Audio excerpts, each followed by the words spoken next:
Eternos Peregrinos. Um livro psicografado por Guaraci de Lima Silveira, por espíritos diversos.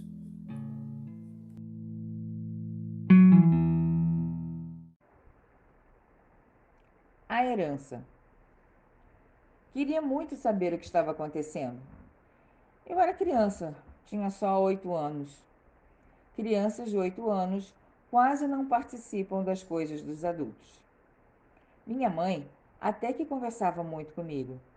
Dizia que nossa vida era muito difícil, que não tínhamos muitos recursos financeiros e que talvez eu tivesse que passar por muitas privações. Que talvez minha adolescência não fosse assim, com tantas roupas bonitas, de marca, ou que viagens não pudessem ser realizadas. Minha mãe dizia isso porque teve uma infância afastada, abastada e uma adolescência dos sonhos. Viajava, comprava o que desejava e alimentava-se com fartura e variedades. Aconteceu que aos 18 anos começou a namorar uma pessoa. Então, engravidou de mim. Meu avô não aceitou uma filha solteira e grávida, de forma que a colocou na rua. Mamãe não tinha para onde ir e, com muita dificuldade, conseguiu arranjar um emprego na casa de uma senhora muito rica. Ali eu nasci, eu cresci. Aquela senhora, que foi uma santa em nossas vidas, um dia morreu. Mamãe não era sua herdeira legítima. Recebeu de presente daquela família uma pequena casa de um quarto que ficava numa vila de casas num bairro da cidade. Choramos juntos de emoção, afinal, não ficaríamos na rua, como mamãe ficou. Eu estava com uns 5 anos. Minha mãe começou a trabalhar de caixa num supermercado. Eu ficava com uma vizinha e assim fomos levando a vida. Agora, aquela santa mulher estava tão preocupada comigo, com o meu futuro, com a minha adolescência. Eu olhava para ela e dizia, pegando as suas mãos: Basta ter você, mamãe. Você é tudo. Estando a seu lado, eu estou no céu. Um dia, vovô morreu. Lucinda, esse é o nome da minha mãe, quis despedir-se dele. Vestiu um capote emprestado e, cobrindo o rosto para não ser reconhecida ou enxotada daquele velório, foi despedir-se do pai. Acho que foi perdoá-lo, permitindo que aquela alma tivesse um pouco de refrigério. O tempo foi passando, vovó também morreu. Era chegado o tempo das partilhas. Eles tinham alguns bens e minha mãe era herdeira legítima. Eu estava com 12 anos e conheci um tio, irmão dela. Ele tinha um comércio de ferros. Fui até ele. Ele disse que mamãe aguardava a chamada para a reunião daquela herança. Meu tio olhou-me com ódio. Eu não me importei. Deixei na sua mesa o nosso endereço e saí. Como tinha 12 anos e era muito feliz, resolvi passar na igreja e conversar com meu pai maior. Sim, porque meu pai terreno havia sumido. Não contei a ela que eu havia procurado pelo seu irmão. Provavelmente ela não aprovaria o meu ato. Contudo, existem momentos em que os filhos precisam amparar os pais, e foi o que eu fiz. Um mês depois, chegou uma carta pelo correio, convocando minha mãe para uma reunião no escritório de um advogado. Ela assustou-se e se perguntava como haviam descoberto seu endereço. Fiquei calado e aguardei. Mamãe, eu vou com a senhora. Não, meu filho, deixa que eu resolvo tudo sozinha. Eu já sabia. Mamãe iria abdicar de tudo. Sua alma era muito generosa, até mesmo para com aqueles que possuíam muito mais do que o necessário. Percebi que precisava ajudá-la de alguma forma. Sabia o dia da reunião. Naquela data, eu acertei com um colega que ele me roubaria um determinado valor e eu, apavorado, procuraria minha mãe. Claro, naquele escritório e ali participaria da reunião, pois com certeza ela não permitiria que eu voltasse sozinho para casa. E assim aconteceu. Na hora da reunião, cheguei ali dramatizando um ato de medo e horror. Minha mãe abraçou-me, Raspou-me para ver se estava ferido, essas coisas de mãe que vocês todos entendem. Assim, pude participar da tal reunião. Bendita armação. Os dois tios e uma tia queriam que minha mãe assinasse a desistência da herança a favor deles. Eu só tinha 12 anos, mas eu falei: ela pode desistir, eu não. Eu também sou herdeiro e quero a minha parte. Aqueles espíritos, provavelmente movidos por forças tenebrosas do umbral, quase me agrediram e a coisa foi ficando muito confusa. Começou um tal de falar alto, xingar, esbravejar.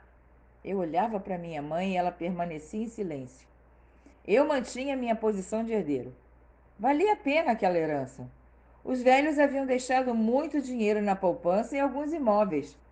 Daria para vivermos uma vida mais confortada e minha mãe readquirir sua posição de dama e não de réproba social, que tão bem fazia a eles. A coisa foi ficando muito complicada. Saíamos sem nenhuma solução. Dias depois retornaríamos para continuar com a tal partilha.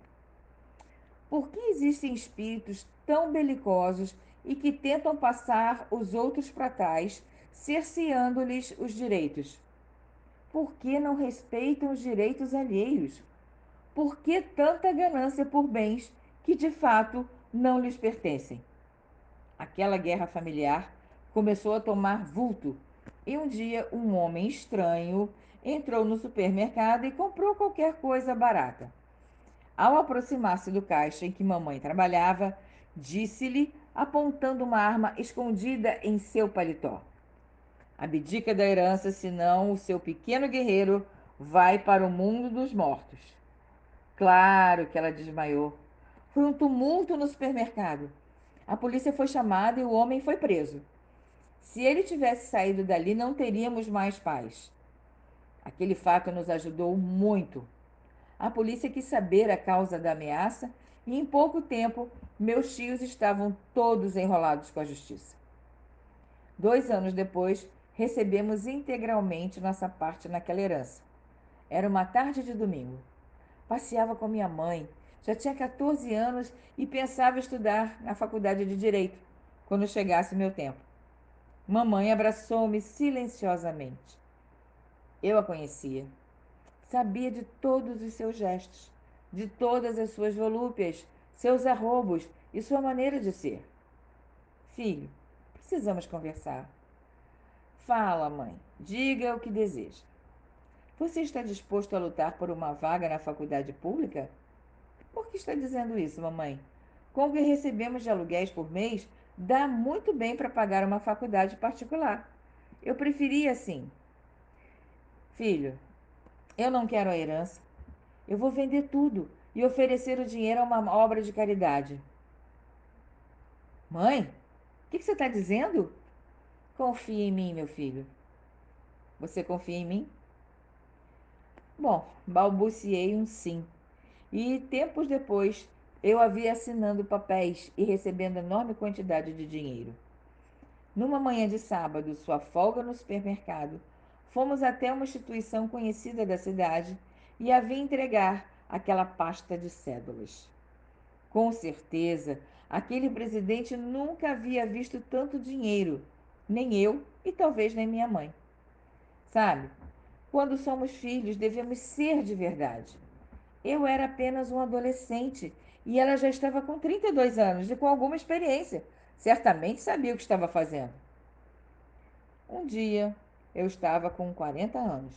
Deitei em meu colo, deitei em seu colo tão amigo. Precisava repousar minha cabeça. Eram muitos os clientes. Eu me tornara quase rico. Tinha tudo o que quisesse e dava à minha mãe um conforto melhor que ela tinha dos seus pais. Aconteceu ainda algo que eu queria dizer. Ela se aposentou trabalhando naquele supermercado e dizia que ali foi a sua escola, seu hospital, a sua instituição de caridade e parte da sua vida. Custava entender, porém mamãe beirava os 60 anos, 60, 70 anos, e sabia o que estava dizendo. Naquele dia, Deitada em seu colo, senti suas mãos afagar meus cabelos. Clara, Daniel e Laura, minha esposa e 2 filhos, tinham ido ao cinema. Eu preferi ficar com ela, Dona Lucinda, a mulher que eu mais amava no mundo. Filho, você quer saber por que eu não quis ficar com aquela herança? Ah, não sei, mãe. Já faz tanto tempo e tudo mudou tanto. Hoje não precisamos dela. Sim, meu filho. Meus pais deixaram uma grande herança e preferi abdicar dela. Quis ter a minha própria herança. Ficou tudo confuso. Sua aposentadoria era modesta e não dava para quase nada. De qual herança ela estava falando? Mamãe abaixou os seus lábios, que tocaram minha testa, e vi que gotas de lágrimas escaparam dos seus olhos. Pedro, a maior herança é um filho do nosso lado. Meus pais não me quiseram, enriqueceram de dinheiro, mas empobreceram ao mesmo tempo, porque não souberam avaliar o real tesouro. Hoje, devem lastimar o ato de atirar uma filha na rua, quando deveriam acolher, afagar e conduzir. Eu sempre os amei e sempre esperei deles outra atitude, inclusive a de nos acolher. Você, Pedro, é minha verdadeira herança. Você é meu filho. Foi-me entregue por Deus. Daniel e Laura, os seus filhos, representam a sua verdadeira herança. Quando nossos corpos morrem, ficam as pérolas dos sentimentos. Se tivesse que tomar conta de todos aqueles imóveis que recebi, podia ser que não teria tempo para tomar conta dos seus crescimentos e tampouco organizar os seus passos, para que eles fossem permanentemente para o rumo certo. Entendeu agora, meu filho, o que é uma herança? Uma verdadeira herança? Levantei-me, toquei, abracei aquele anjo feito mulher, e saí desesperado.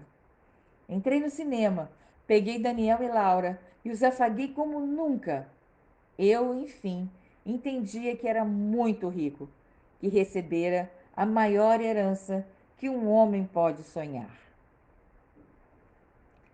Palavras para reflexão. Resgate é o suor necessário com o pranto da consciência. Emmanuel. Justiça Divina, FEB 2006, no campo do espírito.